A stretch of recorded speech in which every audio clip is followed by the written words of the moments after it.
On today's episode of Steps, I talk with Colin Jonov, former Bucknell and Pitt football player, current founder and CEO of Athletic Fortitude. Hope you enjoy the conversation, and let's get into it. And we are live. We are in the flesh. Well, not in the flesh, but thanks to Riverside, we're chatting it up. And I got to ask, how are you doing, man? Because I know some stuff had happened, and you're just actually coming off surgery. So I want to check in, see how you're doing, man.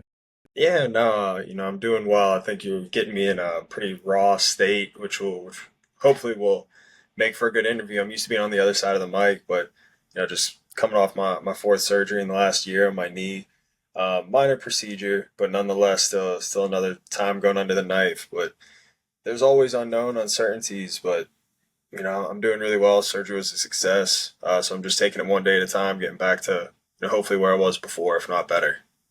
See, and you said what I kind of is funny. I'm catching you on the opposite side, right? You're used to asking the questions and steering conversation and all of that stuff. And for those that don't know, right, now's probably a cool opportunity for you to kind of talk a little bit about like what you do in that space and kind of lay the groundwork, because we're going to go all over the place. I have a feeling this is going to be a pretty cool conversation. But since you brought it up, I'd love for you to share kind of what you meant by that. Yeah, no, absolutely. So, what I do, and honestly, kind of how Steve and I got connected. So, I have a company called Athletic Fortitude. I run my own podcast called the Athletic Fortitude Show. But it's all, mindset with athletics, all the holistic picture of being a mentally, physically, and emotionally healthy athlete. So, as I run my business, I'm going through my own trials and tribulations, and it's a really good opportunity to practice what I preach with athletes. I think that is a unique factor I'm able to add is even though I'm not playing anymore, I still go through all the same things. The injuries continue to linger. That's a big part of my story. I was injured a lot. Not minor injuries, big injuries, surgeries. Fractured back, fractured hip, fractured shoulder. I mean, 8 out of 10 years from 13 to 23, I had sustained some type of serious injury that put me on Oh, multiple weeks. And it's followed me in my post career. Like I said, I've had 4 knee surgeries in the last year, stemming from an old football injury.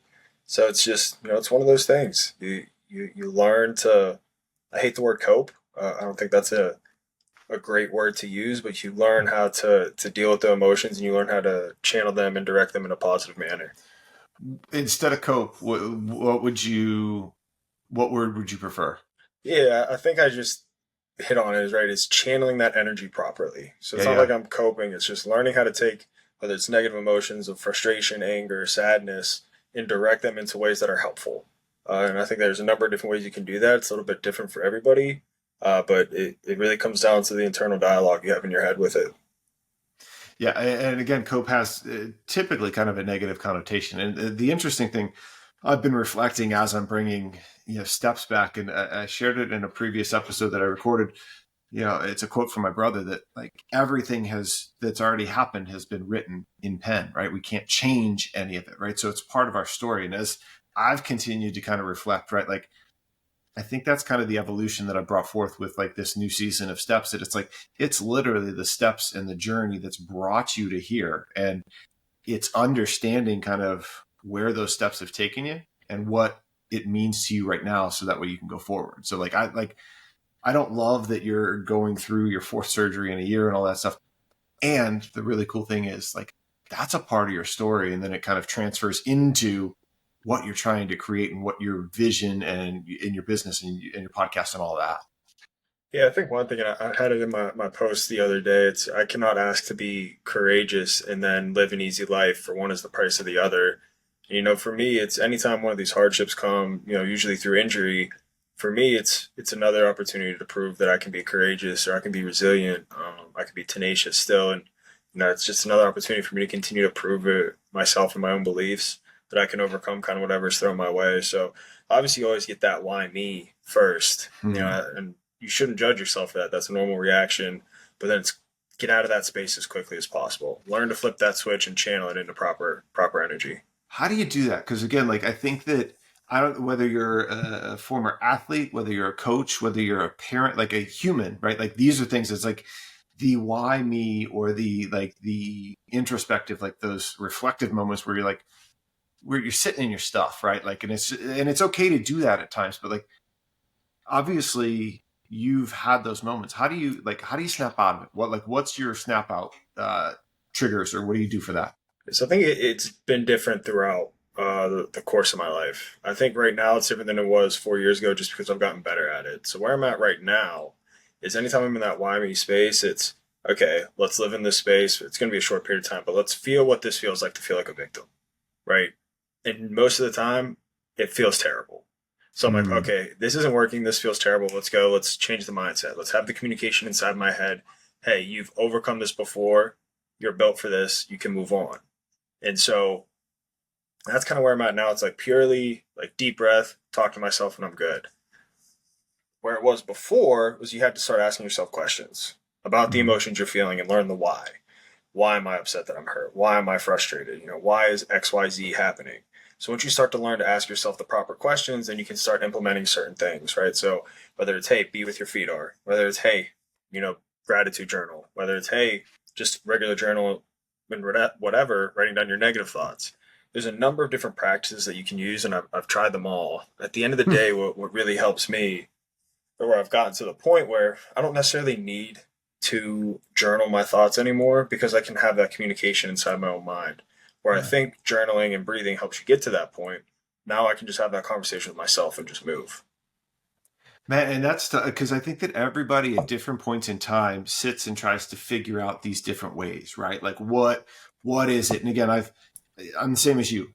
Gratitude journal. Let's meditate. Let's do this. Let's read the Bible. Let's okay, breathing, and okay, let's do a double breath, long exhale. Like there's all of these things. And I don't think that any of them are wrong. I think that it's kind of a process, right? It's the steps to get you to where you're at to understand, okay, what do I need right now? And maybe you got to go back and lean into some of the old stuff just because, maybe you're so spun up or you can't move past something that you can go and rely on it. But like, I love the fact that you're sitting and you're having that conversation in your head and able to kind of move it forward. Now, here's something like, because I saw a post, you were out at RMU, right? Mm-hmm. Robert Yep. Morris. So you spoke out there, and I'm really curious. And I like on my notes, you had a couple cool things as you elaborated on that post. But like there were a couple around like fear, like about other people's opinions. So I'll kind of go through these, and then you can kind of go wherever you want with it. Like fear, other people's opinions. In 60 years, we're all basically going to be dead. And then the alter ego, right? So those were three like out of that post that I took, and I love it because anybody that knows me, right, coming from the coaching background, and like sometimes that's tough to be able to get up in front of a bunch of athletes, right? When you're were their peers, you're not, and all that stuff, but like also to command and bring up points like that. So I'm curious, how did that come about? And then kind of those points around there, what what made you draw to those conclusions following that? Yeah, so fear, I think, is an interesting topic to discuss. Everybody faces fear, and you can label that fear as nervousness, anxiety, stress, however you want to label it. At the end of the day, we all have some type of fear. And I always challenge people who say, oh, that athlete or that person, they're fearless. It's like, no, it's not that they're fearless. It's that they're able to learn through their fear and push through it anyway. It's like you can live with fear and perform with fear. You can perform with anxiety. It's just harnessing your relationship with it and rationalizing it. So you have to understand it. So for me, my fear of public speaking, after trial and error, really dissecting myself, asking the right questions, came down to I don't want to sound stupid in front of a bunch of people and have them judge me. Yeah. Point blank, that's what it is. So I work through that with, hey, in 60 years, I'm going to be dead. They're going to be dead. Nobody's going to remember anything I said. Right. And the reality is, most of what I said, it's been a few days. Those guys probably forgot. Yeah. There's probably a lot of things that I said, good and bad, that they forgot already.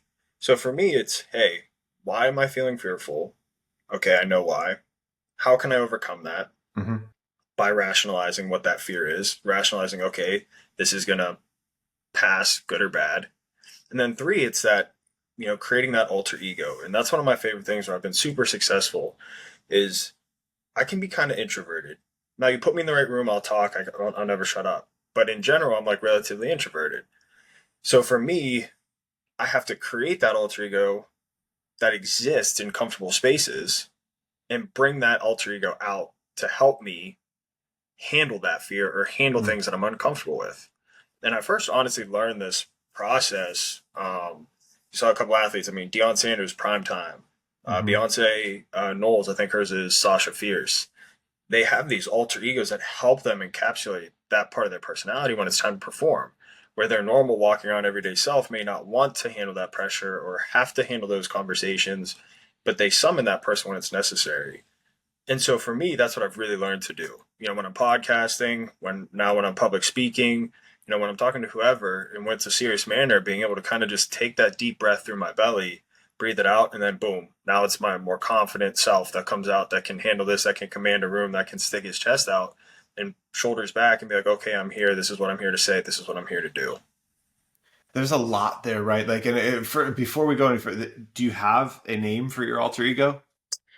So I'm kind of working through it. So I'm a big believer in like training your willpower. So I like willpowers as a name. So I'm testing Ah. that. I've used that for a while. I don't know if I'll keep it or not though as I progress. Well, it can evolve. Your identity will evolve, right? Like, and how you want to show up. I've done. I've talked to a couple people about this, and I've heard a lot of studies around it. Like, again, talking to that internal voice that you have, or naming that, like that negative voice, right? Like, Hmm. you know, and telling it to go away. Like, for a while, I think I named mine Scott, right? Like, Scott, get out of here, right? Like, and again, Yeah. like being able to associate it with like an identity, right? Because again, that's all we end up doing as we sit and we're scrolling on social media, we're doing all this stuff, right? Like we're identifying with these people and we're creating, they're putting these identities out there, and we're kind of receiving all this. But like internally, we got to understand how we want to show up and what we're showing up as. So like willpowers, I dig that. That's pretty cool. So one thing I like to say about identity, because that's my big kick is, your identity is never static. It's either dynamic or fluid. If it's dynamic, you're choosing. If it's fluid, you're allowing other people to choose your identity for you. So you want to live in that dynamic space with identity where you're constantly, sure of who you are because you're building who you want to be. And Hmm. sometimes that changes, particularly over time. It's going to have a different look. It's going to have a different feel. But as long as you're in control of it, and you're at least influencing your own behavior and thoughts and actions, then you're in control of your identity. When and I guess when did you realize that, or when did you start developing that? Because again, you started talking injuries from 13 on, and all these different things, right? Being an athlete was part of your identity, but like, when did you start associating what you just said to your everyday life? Yeah, so I'm trying to think of this time frame here. So I started my company about 20 months ago now. Okay. Probably so I've been doing identity work now for about that time. Obviously it changes and gets better. The what I just talked about, dynamic versus fluid identity, I'd say probably within the last like 9 months have I really adopted that and begun to put that in my coaching and my own life. Where did you learn about that, or where did you kind of come build that as like foundational pieces for your business and yourself? Yeah, so to be honest, the dynamic and fluid identity, I think it's a combination of different books I've read, but Yeah. ultimately it's the way I interpreted things and kind of created it myself. Uh, in a sense, because why I say it's fluid if you're allowing other people to choose it for you is you are not acting intentionally. You are Mm-hmm. not living on purpose. Your actions are random. And that's how like your identity is judged by what you do. Mm-hmm. Some by what you say, but 95% by what you do. So every action I take is in a sense determining what my identity is. So if I have a dynamic approach to that, I am purposely changing over time. Where fluid, if my actions are random, then the world is dictating who I am because I don't have control of my own actions. If that makes sense. And I just kind of labeled it from different things that I've read. Yeah, no, it does make sense. And again, I think that in a world that we're all talking about our brand, our core values, all of these different things, right? Like, I think the interesting thing is those constantly evolve. But whenever you understand what it is that makes you you, it makes the kind of dynamic identity piece that much easier, because you understand like you can come back to like, if it's faith, if it's health and wellness, whatever your core tenets are, and as you're trying to figure this out, like, does this align? Cool. Yes, I can kind of keep going down that path, or no, it doesn't. Like, this is total, and it allows you to kind of almost system of checks and balances. It's a house analogy, and I've heard this from a couple of different people that I absolutely love. And just as if you do renovations on a house, you do it on yourself. Your core values, beliefs usually don't really change, right? Mhm. You know, the type of person you want to be in terms of character, right? The type of relationships that you hold yourself to, whether that's brother, sister, son, you know, mother, son, um, father, you're the parent, right? Mhm. You kind of have those core tenant values, and that's like the root of your house, right? That's like the structure of your house. And then as you begin to build each room, you begin to build different sectors of your identity. But it's building that foundation is the most important part, where those ones don't really change. But it's the renovations on top where you start to begin to change the other elements of your identity. I dig that. Like again, core values, like those are foundational, right? Yep. That's exactly what it is, right? And again, even just from a personal assessment perspective, trying to understand again how I want to show up and what I feel the call on my life is, and all of these things, right? Like ultimately, it comes back to these certain things that are deep seated in me, and they're that kind of came from childhood, right? Like from early on, and then yes, they're going to evolve, but they're still foundational. Um, did you like? Is that the case for you? Like, did that? Do you feel that you got all of those, or the good baseline of that from childhood, from youth, right? Because again, I mean, yeah, you're pretty much in the same area where you grew up, yeah. Yep, I'm actually like 2 miles down No the way. street from where I grew up. Yeah, probably a little more, probably like 3, 4 miles. But yeah, I'm in the same hometown, same school district.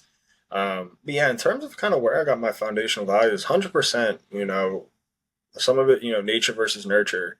Hmm. You know, the way I was raised, 100% plays into the core values that I have. And you know, meeting my wife at such a young age. You know, we met when you know, actually on my 16th birthday. So I've been with her for 12 years now. I've been married for four. Uh, you know, and through her, I really developed a strong faith. Um, and so that's really where a lot of my core values came. But to be honest, it changes too. So like I would say I added to my core values Hmm. when my career ended because I learned Mm. how to kind of construct who I wanted to be in a certain lens and be able to add that to my core values. There's a lot there, right? Like, so you talked wife, you talk. I mean, met on your 16th birthday.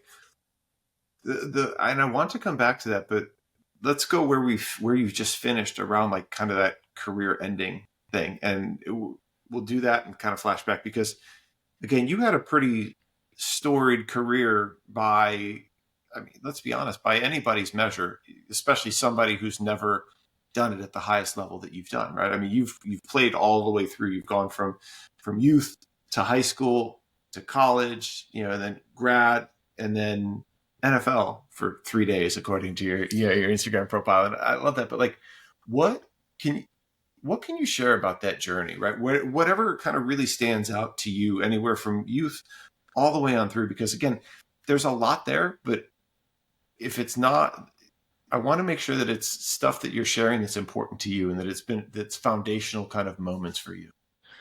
Yeah, so you know, a tough question. I think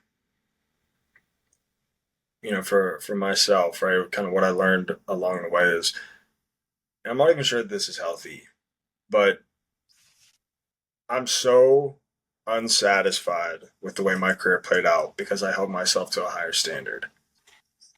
In that same breath, if you asked most people, kind of like you just said, Mm-hmm. they would have said I either outperformed or lived up to the expectations and more, but they weren't the expectations I set for myself. So I have to live with that every day knowing I didn't achieve my own dreams.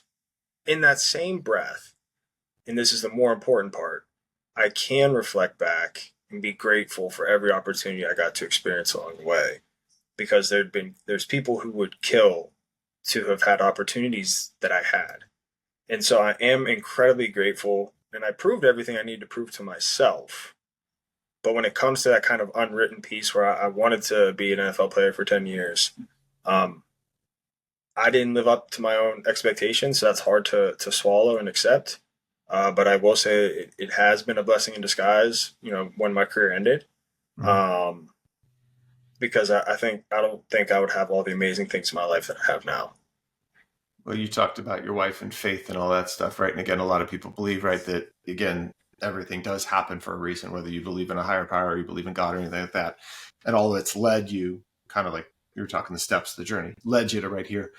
Um, I want to ask a question around, you said the expectations and you felt like you fell short. And I read there was a quote that you were quoted in a newspaper article. I was like, if this is the last, and I'm going to butcher it, but like, if this is the last time that I get the opportunity to do this, I'm grateful for all of it. And hey, I even got to perform in front of the Pittsburgh Steelers, scout or, whatever it might be. But I heard you say, right, you feel as though you felt short. So like that quote and then what you just told me are kind of opposite ends of the spectrum. So if you can put yourself back in those shoes, did you feel what you shared with me now when you said that? Yeah, absolutely. So to kind of bring the parallel to those, right? Yeah, And go. kind of where I wrapped, like I'm incredibly grateful for everything I got to experience. I know I pretty much did everything that I absolutely could, and that's why I can leave the game with my head held high. Mm-hmm. Internally, I struggle because I know, at least I feel, I could have achieved more. Now, how would I have achieved more? I don't really know. Um, but that being said, like incredibly, like I have zero shame. I'm incredibly proud of the things that I've done. It's just internally there's a different struggle because I always wanted to achieve more. And like I said, I don't know if that's always healthy or not, but it's even now today, I still want to achieve more. Doesn't mean I'm not grateful. Doesn't Yeah. mean, I don't have internal battles. But I kind of always want to achieve more. Well, that's what I was going to ask you, right? Because again, with the constant, um, probably wrong, achievement chasing or things like that, right? Like if there's always something more, right? Like then there always seems like there's a lack of satisfaction, if that makes sense. Yeah, for sure. How do you balance that? Yeah, it's a tough one. I think you talk to a lot of different athletes or entrepreneurs or just anyone who's wired to kind of compete. It's always that balancing act. I have a firm belief if you're not growing or chasing something else, you can't really find full happiness or joy or fulfillment. So I'm always living in the present and proud and grateful, right, for my family, for my daughters, my wife, my dog, my family. um, I can always be grateful and grounded in the things that I do have, that where I can have that rooted in joy and fulfillment. But I also think it's human nature to always want to be pushing and chasing for more, not even necessarily in a dollar sense, Yeah. but just pushing yourself into new realms, pushing yourself out of your comfort zone, trying to really just push the threshold for what you think you're capable of. And that's where that piece kind of comes in is having both, being able to be where your feet are, be in the present moment, and enjoy everything that you have. But in that same breath, being able to turn it up a notch and look for something more. Hmm. So, and I love that. And I'm going to bring it back around to call it like the almost the end of it for you, and then how you've moved forward. Because again, as I said, high school athlete, 3-sport athlete, and then you go to Bucknell, and you're there for, was it 4 years? 4 years of Bucknell, 4 years, and then injury, and then transfer to Pitt, grad student, and then you get the opportunity to go with the Bills, right? So I guess where I want to place us is Bills, kind of the mini camp, where you were there, and then kind of that moment to where it's like when that ended, to then understand where you were at about where your eyes were for the future. Yeah, so Buffalo Bills camp ends. I get essentially not signed to a contract. Um, the really cool part for me, I love that organization so much. Sean McDermott pulled me to the side and just had a full on conversation with me. Explained to me, and he didn't have to do that, right? Like, No. didn't have to do that. But just took the time to talk to me, get to know me a little bit. Tell me what I did really well. Told me things I could improve on. Encouraged me to continue playing, which hindsight was awesome. I think I was burnt out at that point after I got cut because it was just through all the injuries I had, through all the trials and tribulations, I got to that point. Getting cut pretty early in camp. I kind of knew that was it for me, and so him encouraging me to play like felt really good. Gave me kind of that the satisfaction that I needed at that time. Ultimately, I did try and make a comeback to play football again. COVID hit. So it was back in the time they were doing those hub workouts. Hmm. Um, and I was going out of workout for the New York Guardians XFL team. It went well enough to where we were saying like, okay, let's try and see if we can get into an NFL camp. So I was going to go to one of those hub workouts. Hmm. The day before my flight, pulled my hamstring. Um, so for me, and my daughter was going to be born in like 3 weeks. Oh man. And so for me, I was just like, I've put my best foot forward. I've proved everything I can to myself. I can comfortably hang my hat up, even though it's short of my expectations. I know I gave it a good run. It was after that point, we're really in between my comeback. So when I got cut in between my comeback Hmm. is like where Athletic Fortitude kind of began. Yeah.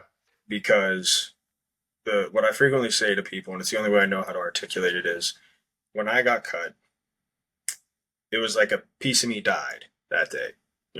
Putting everything into athletics, particularly football. That's all I ever knew myself was. When I got cut, it just crushed me. And it got to a point where I really didn't like who I was looking at in the mirror. I wasn't taking care of myself. Wasn't working out. Wasn't eating right. Was really dejected from family members and whatnot. And I knew I needed to make a change. And so that's where kind of like my self discovery process really began. When I began to become more introspective, when I was able to look back at previous experiences and understand why I felt certain ways compared to why I felt the way I did now. Um, and I was able to kind of begin the idea of that. And when I came back, trying to come back and play again, I was significantly better than I Hmm. ever was when I actually played. I could run faster, jump higher, lift more. I was more in shape. My mindset was right. And I dedicate all of that to my mindset, being able to understand and really just have conviction and belief in what I was doing. Yeah. Um, and it reflected in my training, um, which was really cool. I was able to set some crazy, jumping records for myself that I never thought I'd hit. Same with speed test, strength test. Just got stronger, faster, jump higher, more athletic. It's crazy how much your mind actually plays into it. And that was like the only part is I wish I could have showed that more, so it was more believable than just my words. Hmm. Um, but that's why I say like I have full conviction in myself because I saw what I did for myself, and so I can rest a little bit more peacefully at night with it. Give me time frame because you said like COVID hubs. So Mhm. like give So me. I was cut in 2019. So Okay. May of 2019, cut from Buffalo. Yep. Uh, Probably 6 month span there. Um, was pretty down, right? So probably through November of that year of Okay. 2019, I start getting back into shape. Um, January of 20. And that's COVID COVID. hits March. Yep. So then flash forward to the following November, COVID starts to slow down relatively. Yep. They the XFL had just shut down, but they announced that the XFL was coming back in some capacity, which ended up being the UFL.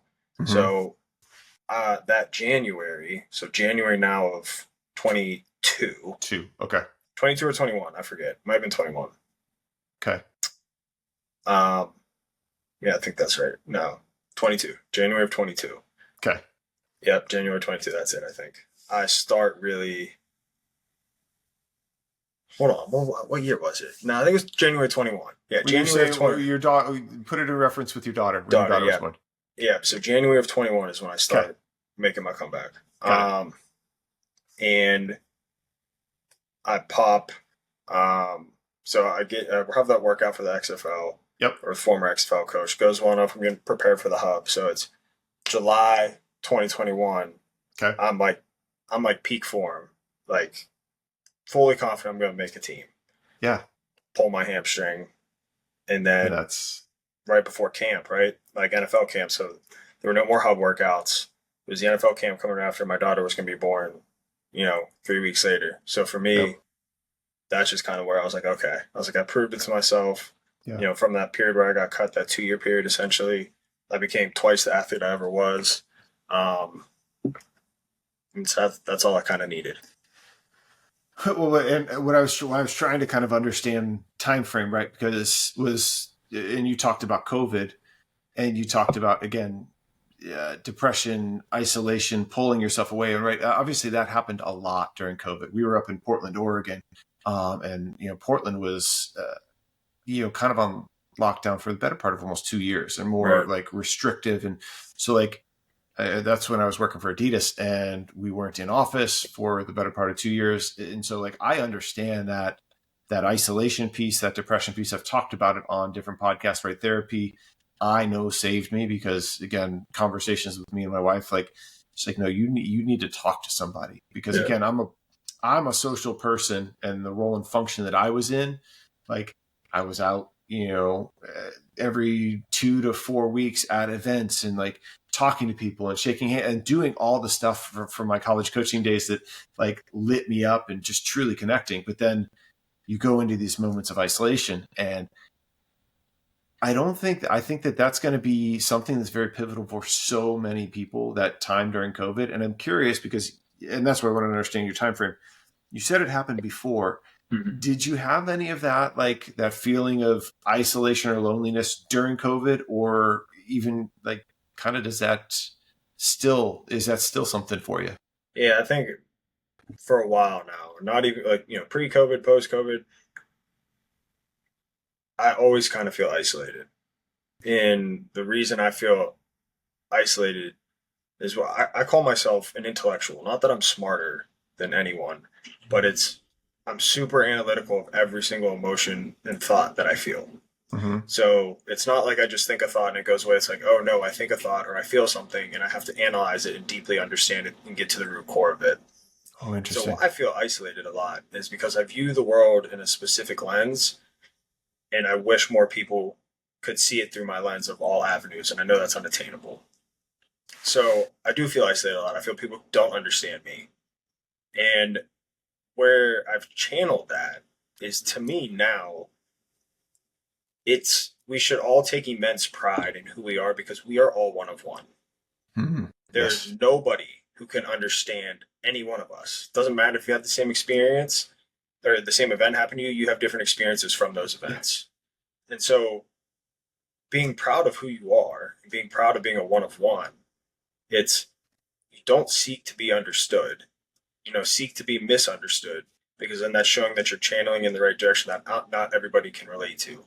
If people can't relate to you, now there's a caveat to this, but if your intentions and your direction is good in life and you want to achieve whatever you want to call success in your own life, whether that's spiritually, whether that's professionally, whether that's relationship, whether it's athletically, if people can't understand what you're striving for or the way in which you view the world in a positive light, then that's a good thing. It's a good signal. Mm. And I've begun to kind of take that mantra of like, I have really close friends. I have, you know, beautiful wife, beautiful daughters, a wonderful family. Like even sometimes they can't understand me, and that's okay. They don't need to understand me. They just need to know and understand and respect that everything I do is for a reason and on Mm-hmm. purpose. Yeah, I like the intellectual piece, and again, the explanation around it, because again, I feel as though that I'm the opposite of you. Not from an intellectual, like I'm a very big, deep feeler. So like where you feel, and it's one of those. It's like okay, and the why, and trying to understand. Like I find myself that I feel, and it sits and it lingers with me, and it can, and again, kind of like what you're saying, like it's a blessing and a curse, right? Because again, I Most things understand. are a blessing and a curse. Oh I've my learned that. gosh, right? Like, and again, I know sometimes it drives my wife absolutely crazy because like she's like she'll say something and it's like okay, hey, I'm moving past it. I'm sitting there going and I'm processing and like feeling and all of this stuff. So like I feel like you and I kind of are we're on parallel paths, to use our friend Sam's kind of thing, but parallel paths, but very also yin and yang, like kind of a little bit opposite in many ways, which is kind of cool. And I think that's why I always enjoy our conversations too, because I Right. feel as though I learn a lot from you.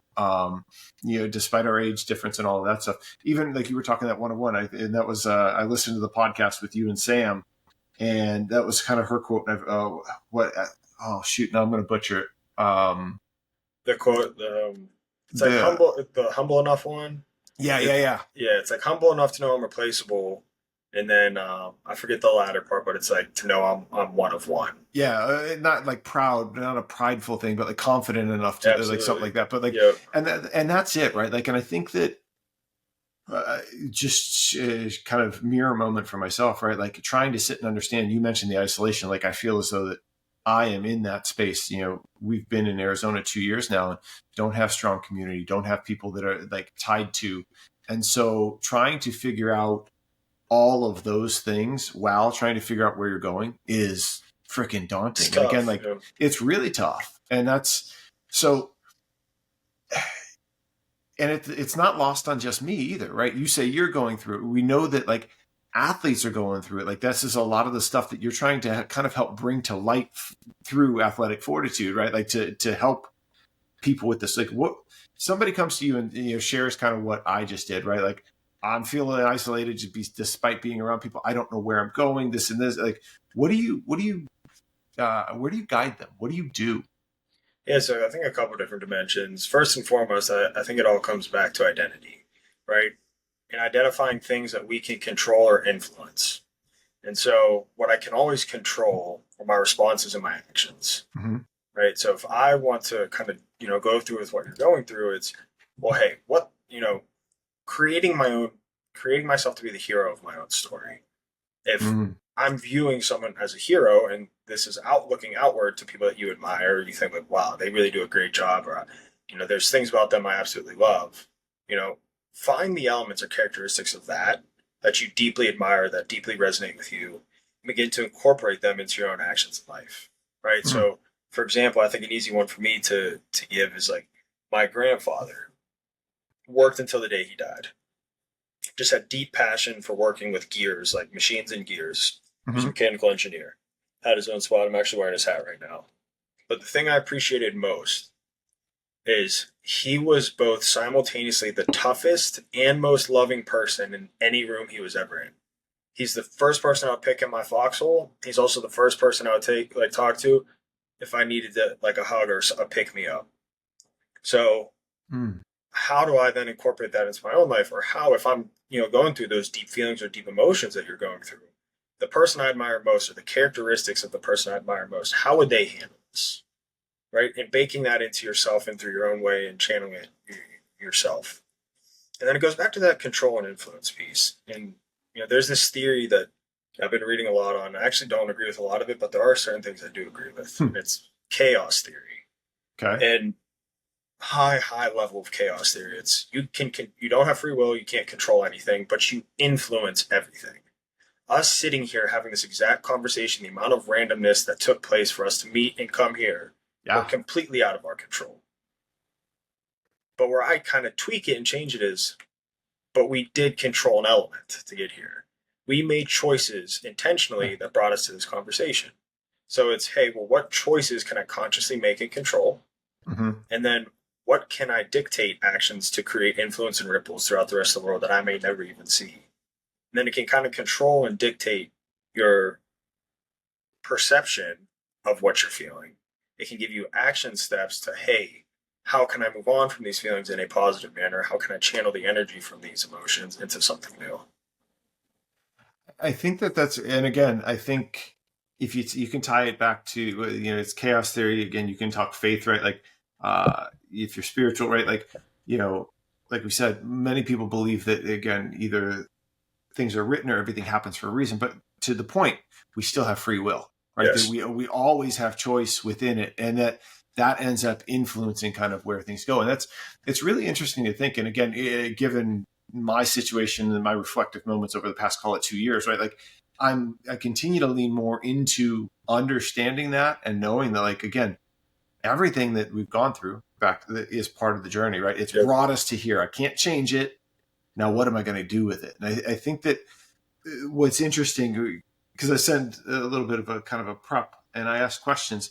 And one of the things that you shared in kind of the prep that you wanted to cover that I think is absolutely brilliant, and it ties to all of this, is the only way out is through. You are your only hope. Yep. And I've experienced this just through small conversations that you and I have had even prior to podcasts and all that stuff. But like, I'd love to understand how you landed on that, and then how you choose to live that, and then also bring that to other people. Yeah. And again, I think you'll notice a theme. A lot of it Yeah. ties back to identity, right? Oh, And 100%. identity, like our actions determine our identity, and identity influences action and behavior.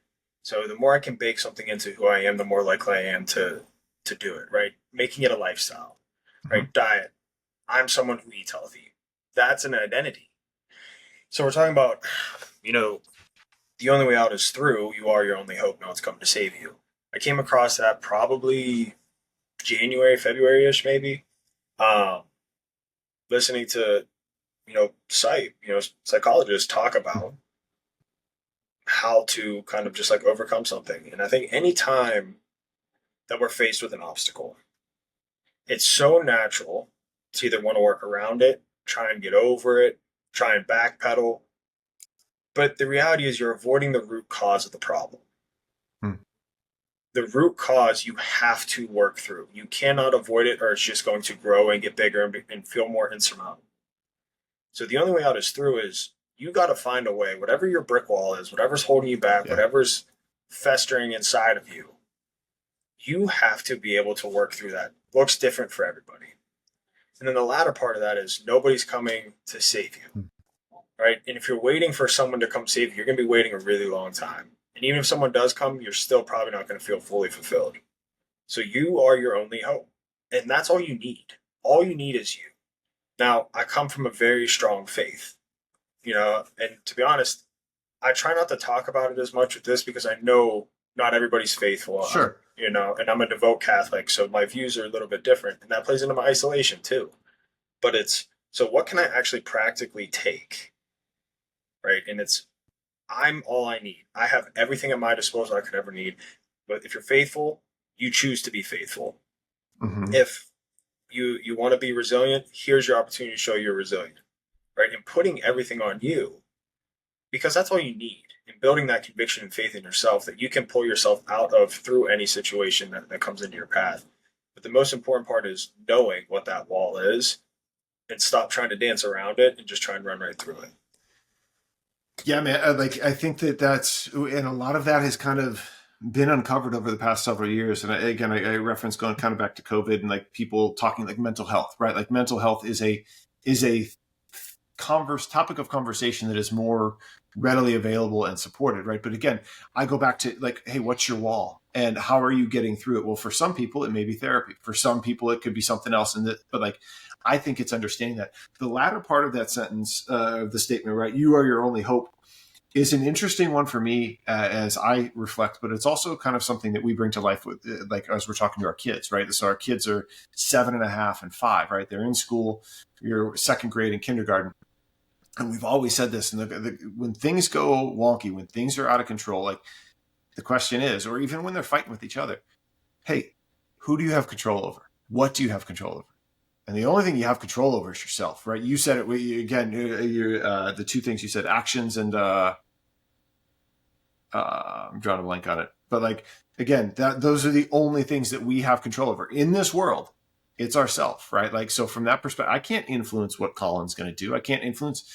I can try to, but ultimately, it's up to you to make the decision. For my daughter to make the decision, and I think that that's a fascinating piece because I think it can create this. Like I don't want it to be like this superhero type thing, right? Like that, like it's me against the world. But ultimately, in many cases, it is. I guess how do you when you're talking to Robert Morris? I don't know what you talk to them about, but like if you're talking about a topic like this to a group of football athletes, whoever, like how do you get them to not go into superhero mode and realize they're part of a team and like not take it to kind of the extreme side of things? Because I could see it going that way too. You know what I mean? Yeah, so I'm actually, to be honest with you, I think being your own superhero is really healthy. And so when you communicate it in a team setting, right, be the hero of your role. Okay. Mm, Every role, particularly in football, football is the biggest number of individuals on a singular yeah. team. There's 11 people on the field at one time, all trying to do achieve one thing, which is ultimately win. Like that. That's what Mm-hmm. you want to do. Obviously, ego plays into that, Yeah. and I think that what's tough there is, and now we're going to really break it down, but like the coach has to put people in the right positions to win. Yep. So think about it this way: if I'm an athlete, I'm going to say I'm an athlete at Robert Morris. My sole goal is to put up as much numbers as possible and transfer to Pitt. A coach can actually use that. Yeah. Because if that's how that person's driven and motivated, great. They're going to put in the effort and they're going to try and win. Now, for that athlete, they just have to make sure that they're not being a culture cancer and dragging everybody down if they don't get the ball. But if they're a receiver and they're immensely talented and I know they're working hard, the coach has to use that to their advantage, right? Mm-hmm. But so the other part of it, right, is developing those intrinsic value pieces.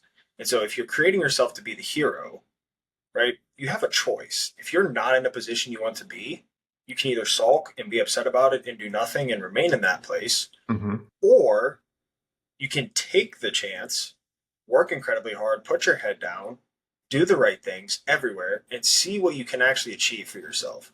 And guess what? It's still not guaranteed you're going to have success. Right. But I can guarantee you're going to learn something about yourself that you can take into the future world.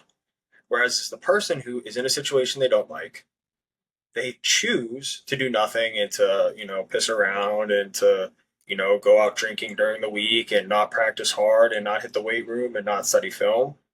They're not learning about themselves other than that they quit when things get hard. Mm-hmm. And so when you're talking about this, being that hero, being a hero doesn't necessarily always mean being Captain America or Batman or Superman. Being a hero sometimes can be that role player, or being a hero for yourself is just, man, I really just proved to myself that I can handle adversity and come out on the other side. Maybe not get what I want, but get something a little bit better than what I was expecting before. It's almost like if I'm gonna put a tag on it, right? Like it's being the hero of your story, Right. not the hero of the story. And Right. you could Well said. ultimately be that. So like, and again, coming from the coaching background, volleyball, that kind of stuff, and I loved where you went with that because like it's an interesting thing. And one thing that if we can kind of, I don't know if it's a detour, but like you talked about the coach being able to use. You reference like the player and they want to go to Robert Morris, they want to transfer to Pitt and they can utilize that. I'll take it a step further and it ties into, again, life and all of these things. You got to be in relationship with these people, like particularly in positions of leadership or people that you're close to in order to do that. Because you need to know that, right? And then you need to be able to have conversations about that. And that's, you can tell, this is something I get passionate about, right? Community and relationship. And almost every podcast I talk about, Dr. Brene Brown's definition of connection is making people feel seen, heard, and valued, right? The more that you have the ability to do that, then an organization can grow and thrive, particularly from a coaching perspective. And I guess I'd be curious to see, since I'm on this, right? Like, what are your thoughts on that and relationship from a leadership perspective? Because again, here you are, you're mentoring, you're creating, and I do want to make sure that we give time to kind of talk, so you can talk about Athletic Fortitude, what it's all about and what you're trying to accomplish. But like, you're in this role and function, you're at the front of the room, and I'm just referencing Robert Morris because that was your most recent post, but like, you're there. How do you create that connection with those athletes, right? Make them feel seen, heard, and valued? Or is that not necessarily something that's important to you? Yeah, so I'm going to answer this in two ways. As like a coach or a leader of an organization, I don't think you can have a success without having relationships with your players. Now, you're not going to be able to have relationships with everybody because not everybody's going to want one. But like you said, everyone wants to feel seen and heard and valued. Mm-hmm. You want to be somewhere where I heard a guest on my show say you want to be somewhere where you're celebrated, not tolerated. Yeah. And so whether it's the best player on the team or worst player on the team, you should treat them with the exact same respect and enthusiasm, right? And that's a firm belief of mine. Obviously, naturally, you're going to gravitate towards players if you're a coach or a leader, towards people who do things right, and that's okay. Mm-hmm. But to at least make the effort and put in the wherewithal to get players to trust you is going to foster a culture of trust and performance. It's the old adage, nobody cares how much you know until they know how much you care. And that, like, these things are cliche, but they're true. Like, the more you know someone cares about you, the harder you're going to play, the more you're going to listen to them, the more you're going to buy in. And so it's a little bit different when I'm speaking. right? It's like Yeah. a public speaking event. It's what can I pull from my own story that's going to hit and resonate exactly what these kids are going through right now. And so for me, to be honest, I probably sat. And again, this goes back to just because I've been in the same position doesn't mean I'm going to understand what you're going through. But Yeah. it's the reality is I probably sat in every single situation most of those kids are going to go through. I've been the star player. I've been almost benched. I've been cut. I've been a kid, just fighting for special teams reps. I've been in every scenario you could almost be in as a football player. I've been Been injured, injured. Yep. right? So it's like, here's what I went through, and here's how I turned it into a company, and here's the principles and foundation of what we do to get to where we want to be. Yeah. And to kind of foster that just completely open. Like for me, that's like the easiest way is, I don't call it vulnerability. I don't call it weakness. It's like, hey, this is pure truth. You know, Hmm. I got cut and I went into a bad place, but Yeah. I pulled myself out of it. I created this company. Here are the two founding pillars of what we do. We engineer our identity and we engineer what we want to achieve and what we're willing to commit to. So, and then we mirror those two or marry those two. Um, and some people probably didn't hit it all. I can't control that. But Yeah. I know it hit with a lot of people because they reached out to me afterwards, including the coach. See, and again, I think that, and I love that. I'm reading a book right now called "Building a Story Brand," right? And I think that everything that we do, social media, converse, like it's all story, it's all narrative based. And again, it goes back like the reason I love the format of podcasts and why I've brought this back, and I'm trying to like, man, everyone's got a story, and everybody's got a story worth sharing. And if it can help one person, right? If somebody, to your point, if somebody can feel like they've been in that seat or something that Colin said, like it lands with them, like that's what it's about. And I think that that's the coolest part. And I love the fact that you're utilizing this company and your opportunities to connect from that level to then further impact lives. I appreciate that. And it means a lot to me because I don't want people to have to go through what I went through. And I don't think, in particular, the transition out of athletics or dealing with identity is talked about enough. It's starting to be Mm-mm. talked about more, a lot more. But it's the one thing I have found in my own journey that's at the root either cause of any problems or the root solution for anything is identity. Mm-hmm. So, it's been a crazy ride, but it's something I'm deeply passionate about. No, I dig it, man, and I think that that's really like I know identity is obviously one of your pillars, right? Resilience, fortitude, and we keep coming back around those things. Uh, what you just said really lands with me from the fact that like people don't talk about what it's like when it's over, and and I'll take it a step further. It's the same for coaches, right? Coaches are a little bit different because I think, and this is the lens from my experience, right? I was never a high level athlete. I played men's college club volleyball at the University of Toledo, and I was terrible, right? Like I was athletic, but like I got brought in because I could jump. I was goofy footed, which means I took my approach differently.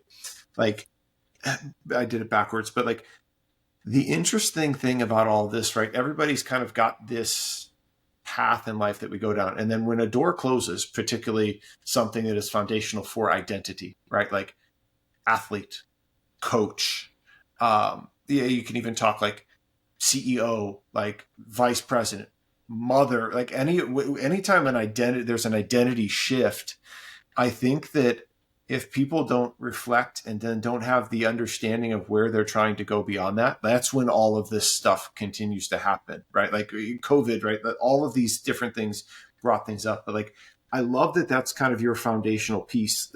Is that you essentially created Athletic Fortitude based off of your experience to be able to help? Yeah.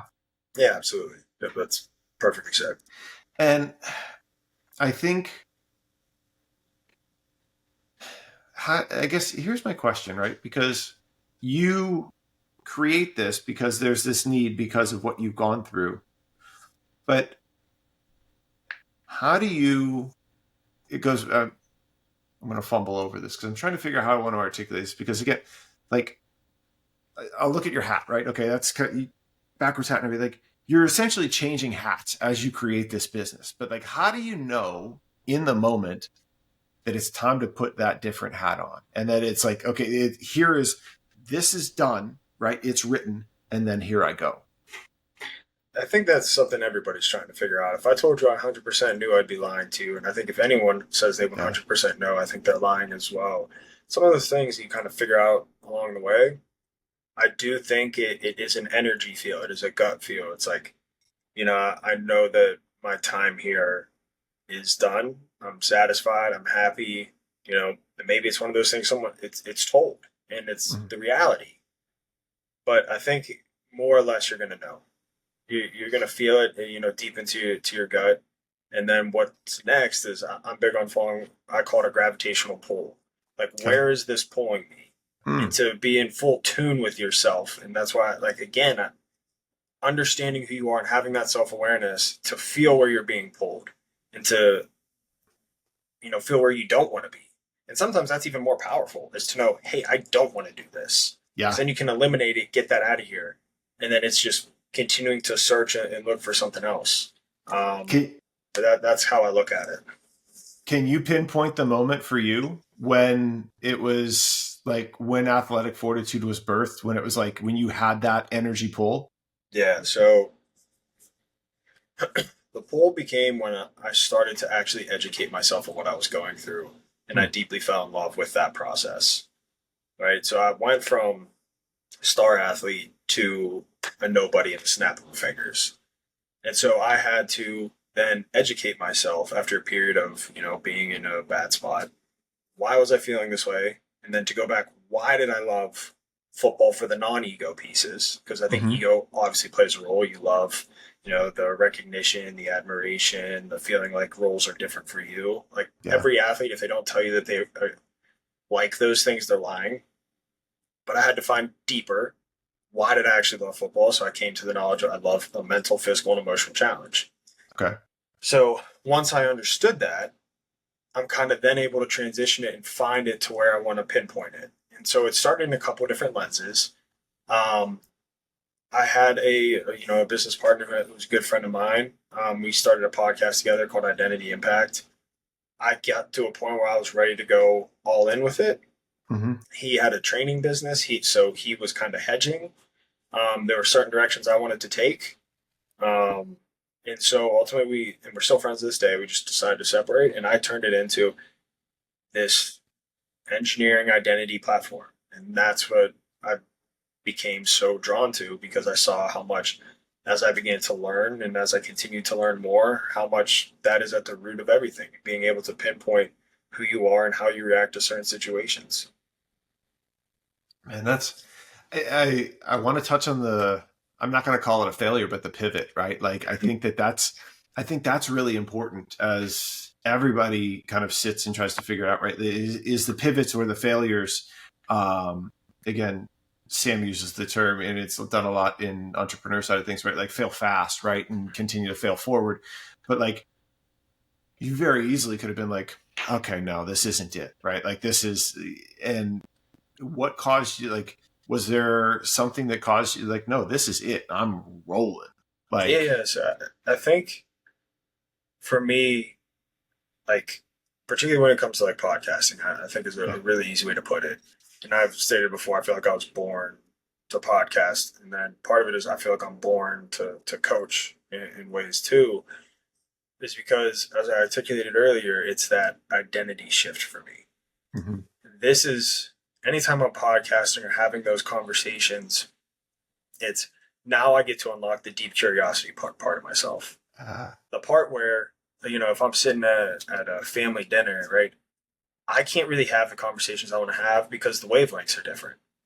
mm, But so now I'm in this podcast platform and I'm like, this person realistically, I mean, they don't have any choice but to answer my questions. yeah. Naturally, they have something I'm interested in learning about. Thirdly, I feel like they're smarter than me, which is wonderful because I Mm-hmm. want to upskill my life. I want to learn more. And then four, it's like to me, it's a judgment free zone. Like, Yeah. hey, I'm completely opening this out here in my own life. I'm going to talk about this as if nobody's listening, right? And it's that opportunity for me to kind of be free. So that's why I love like the podcast and how I got drawn to that. And Yep.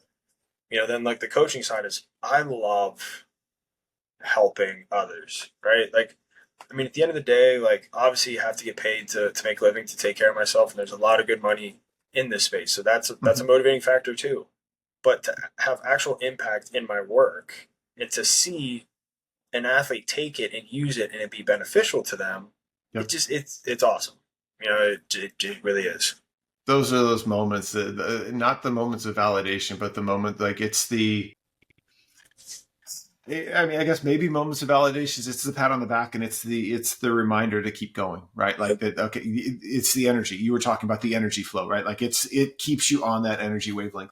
And I'm in a similar boat with you from the podcasting perspective. And I know you mentioned that you feel like you're born to do this. And again, from what I've heard and listened, I absolutely agree with it. I think that you are a fantastic podcast host, and I think that you navigate conversation very well, and you pull out some amazing things out of individuals. And I think that, like we kind of talked before, I think that the one thing I love about podcasts is that everybody's different, right? Everybody's got a different strategy, a different vibe, all of these different things. I don't know, like, I guess I'm going to ask a question and then we can kind of come back around to it. But like, what podcast do you listen to? Like, what are some of your favorites? I'm gonna be honest. My favorite podcast in the world is Modern Wisdom with Chris Williamson. Ah, His stuff is so good. I I am infatuated with the way he conducts his interviews, his conversations that he has. Um, his podcast number one. I'm always on. I do listen to Rogan. He's got his own unique style, but mm-hmm. Uh, Rogan, I'm actually more interested in the guests that he brings on than actually Sure. listening to Rogan. That's not a knock to him, Yeah, no, I because get it. he's obviously amazing at what he does. Um, but like certain guests, I listen to. Yeah. Um, I also Ed Milet show I listened for a long period of time. Mm-hmm. Um, trying to think who else is on my cycle. I used to listen to Huberman a lot.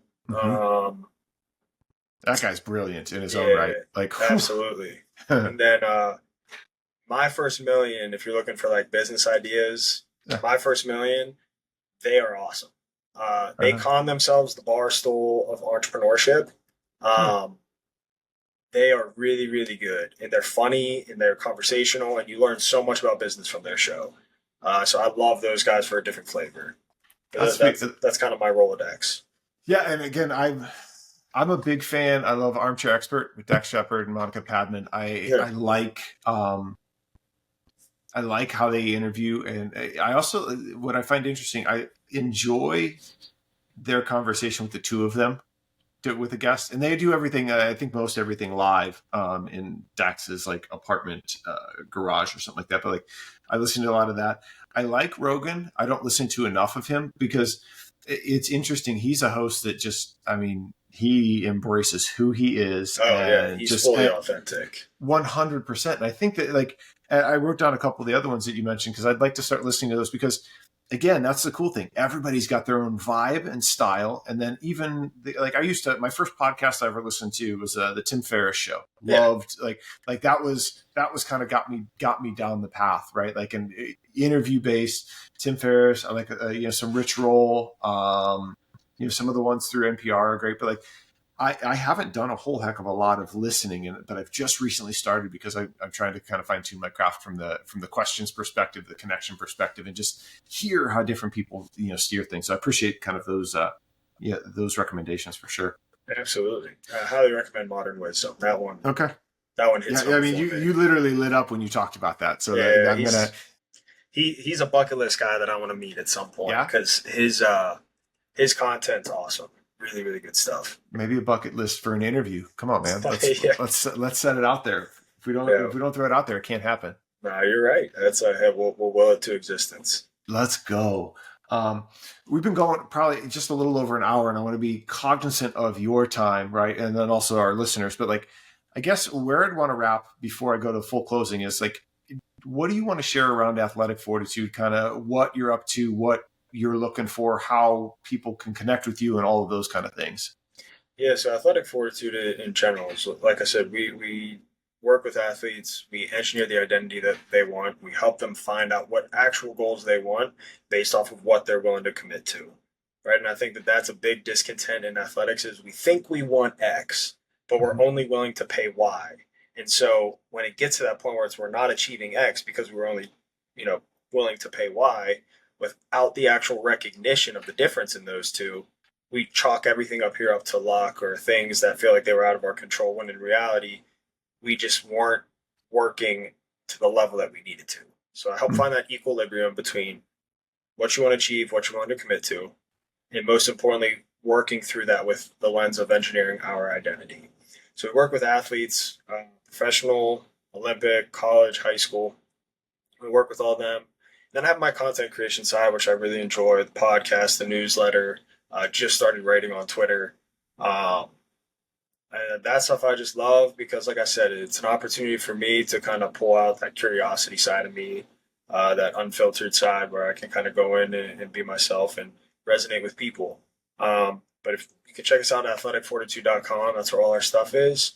Um, but yeah, check out the Athletic Fortitude show. It's on all platforms, YouTube as well.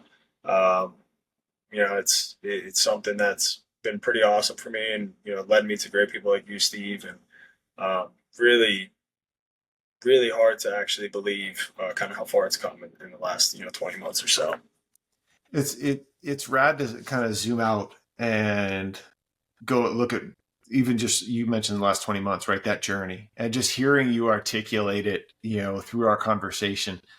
You and I don't know each other very well. It's just, not necessarily surface, but a little bit beyond that. But like, your 20-month journey has been phenomenal. The steps that have gotten you to this point, like, it's unreal. And I think that's a proof point to me, to anybody that's literally sitting and trying to understand, okay, well, what does Colin do? Hey, this is like, he's literally done it himself. And that's the what he wants to bring to life for others, to be able to help support this journey. And I love that you are living it, and you're not just somebody out there like just kind of talking the talk, if that makes sense. Nah, and that's one thing I frequently say to any athlete I work with is I would never ask you to do something I wasn't willing to do myself or understand myself. And if it is something I've never practiced, the first thing I'm going to say is, hey, I don't do this, but I learned this from here. It may work for you. It doesn't work for me type of conversation. Yeah. But yeah, it's forced me to constantly challenge myself, challenge my insecurities, challenge my fears, implement daily routines. So that way I can be like, hey, I know this works because I did it. And, hopefully it resonates with the people I work with as well. Matt, before we kick, I kind of wrap us and offer some gratitude to you. Like, you mentioned daily routines, and I'd be remiss if I didn't ask what's kind of on your to-dos or your daily routines that are non-negotiable. Yeah, so daily routine, living gratitude. Number one, first and foremost, got to be grateful for where you are, for the things that you have. It makes everything else, the icing. How do you do on that? top. Yeah, so to be honest, it started out with journaling. I'd write down 10 things I'm grateful for every single day. Now it's at the point where I actively try and seek it out and visualize. Like, so if I'm like, beautiful sunny day, I can't tell you how much I love having a beautiful sunny day here in Pittsburgh, considering we never have them. Yeah. Having a conversation like this, extremely grateful. I just had surgery yesterday. I'm already off crutches. Being grateful just to walk. Yes, I'm in pain, but hey, I'm walking. Whereas, my surgery, what was that, 8 months ago now, I couldn't walk for 6 weeks. So just being able to find the little things that you're grateful for, I always encourage to start off writing, because then you get to bake it into your mind. Once you do that enough, then you begin to kind of seek it out and you can talk through it. Other routine, I work out every day. Some type of workout. I'm doing something. It makes me feel good, so I do it. I think it's an important part. I don't know if it fits everybody's routine, but I have supplements. Creatine, electrolytes, vitamin D, magnesium, fish oils every morning. Part of my routine that I love, when my daughter first wakes up, we put on a movie for like a half hour, allow her to kind of wake up, and then we kind of go on with our day. Big into breathing. It's not part of my everyday routine, but anytime I feel what I say is like suffocation, feel like you got too much going on, head clutter, just sit there, breathe in through the belly, and just exhale it for however long you need.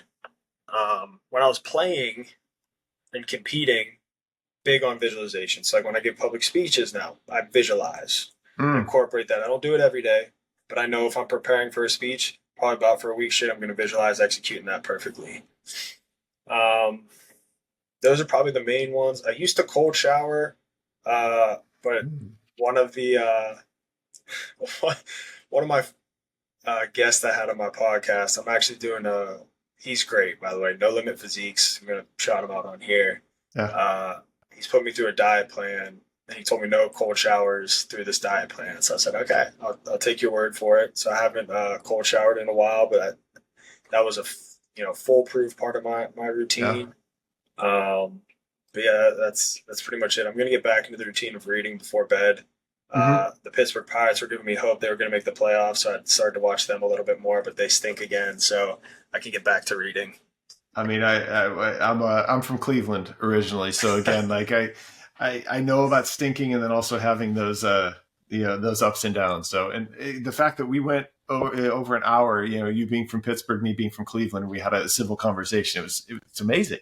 Come on now. And well, I'll tell you, I'm not a Steelers fan anymore. I'm a diehard Bills guy. So That's fair. we can That's fair. tag team on the Steelers this year. I mean, heck, I don't know if I can. I'm not even gonna get into it. But like, before we go, like you mentioned the cold, like cold water therapy is something I love. Being in Arizona, I can't take. They don't have such things as cold showers during the summer because when it's 115 out, the water, water is literally not cold. But like I went out to Morosco Forge, shout out them. Went out to their headquarters about 2.5 weeks ago, 3 weeks ago, and they're one of the premier like ice bath companies here or in like across the country, and they actually have units that create ice. And I saw the operation, and I got to meet the CEO, and I actually got to plunge in one of their units. That's awesome. Where ice is floating on the top. It was 35 degrees. It was the cool, like no pun intended. It was the coolest thing ever. I love cold water therapy, and I want to kind of find more anchors to be foundational for those morning routines and daily routines. We'll talk supplements and stuff like that offline because that's something that I think that is important too, and we can talk about all that. Like you and I just catching up, but let me wrap us. Like so, man, I know that you and I don't know we just met each other over the past couple months, but like I'm grateful for the time that we've spent, man, and the time that we've connected and continue to learn about each other. And I just really want to recognize you for what you're doing and what you're bringing to life and how you show up daily, because I know that you have conviction in yourself and you continue to do it and you're impacting lives. But man, I just want you to know that how you show up, it matters and it's super important. I think it's really, really cool. And I'm grateful that we are really connected, and I can't wait to see what the future holds for you, for me, and let's just kind of see where things go. But man, I'm honored that you chose to spend time with me day after surgery, and we'll make sure that we kind of pump this all out, and I'll make sure that we tag in everything. But man, Colin, thank you. I'm grateful.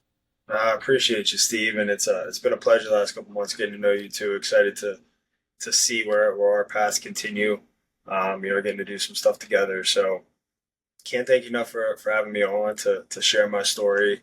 It was a nice break in laying down with my leg elevated. So I appreciate the conversation, and I'm excited to see you bring back steps and see where this goes as well. I appreciate it, man. We'll link everything in show notes and do all that stuff and make sure everybody knows how to follow you, man. So until we talk again, we'll catch you soon. I appreciate you, brother. See ya. All right.